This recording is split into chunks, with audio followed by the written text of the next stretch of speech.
The morning sun cast long shadows across the burnt clearing where Brody knelt, his hands still trembling from the battle. Around him lay the scattered remains of what had once been a fearsome dragon scales, the size of dinner plates, bones that could crush a man, and in the center of it all, a single intact egg. He shouldn't have touched it. Every instinct screamed at him to walk away, to return to the settlement and report what he'd found. But something in the way the dawn light caught the egg's surface, revealing swirls of gold and crimson beneath the pale shell, made him pause. His fingers brushed against it, and the egg cracked. The hatchling that emerged was no bigger than a house cat, with translucent wings that caught the light like stained glass. It looked up at Brody with eyes that burned like embers, tilted its head, and chirped a no. Brody said firmly, standing and backing away, "Absolutely not."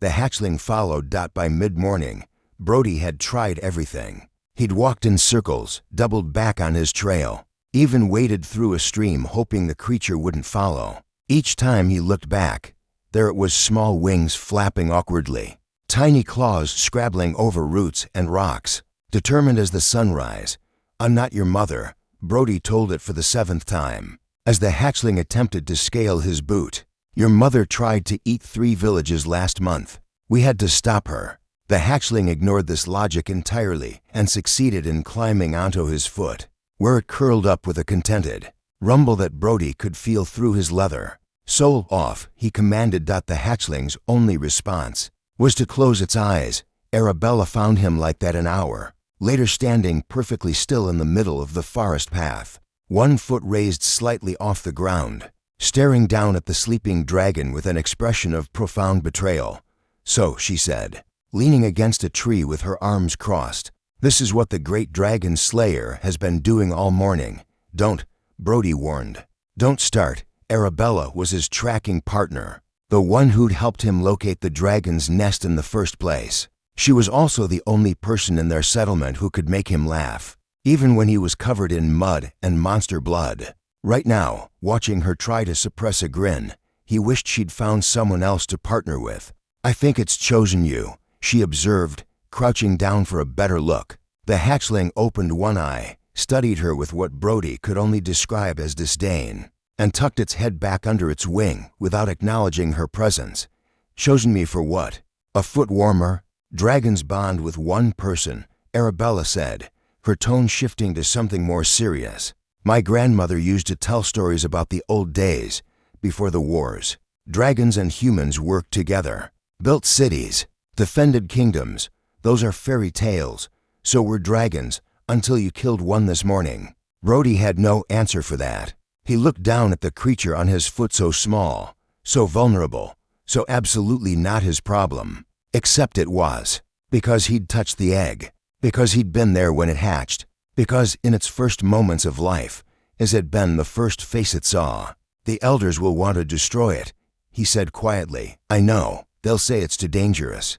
That it'll grow up to be like its mother, will it?" Arabella stood, moved closer. "Or will it grow up to be what we teach it to be?" The question hung in the air between them. Brody thought about the settlement walls built high, weapons always ready. Lives lived in fear of the sky. He thought about the stories his own grandmother had told, about a time when humans didn't cower. They'd stood beside creatures of fire and claw, partners rather than prey. "Humans are supposed to be good at this," Arabella continued, as if reading his thoughts. "At taking impossible things and making them possible. At choosing hope when fear would be easier."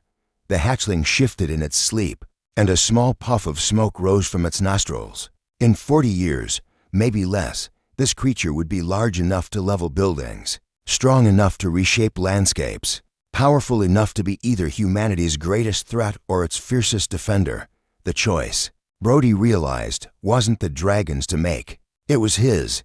He bent down slowly, carefully scooped the hatchling into his hands. It weighed almost nothing, all hollow bones and possibility. It opened its eyes, looked at him with that burning gaze, and chirped again, a sound that was almost questioning.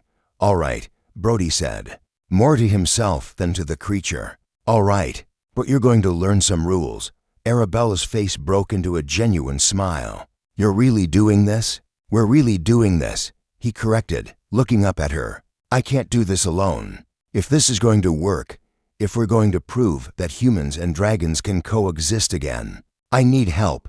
Your help, she considered for a moment, then nodded. The elders are going to have our heads. Probably. The settlement will think we're insane.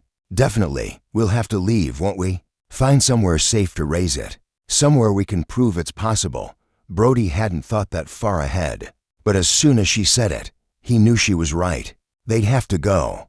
Build something new. Show the world that the old stories weren't just fairy tales, they were blueprints. Humanity has always been good at impossible things, he said, echoing her earlier words. Crossing oceans, reaching for stars, befriending monsters. The hatchling chirped again, louder this time, and a small flame flickered between its teeth, barely enough to light a candle. But a promise of so much more. Arabella reached out, letting the creature sniff her hand.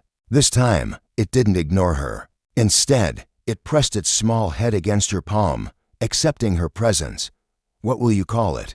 She asked.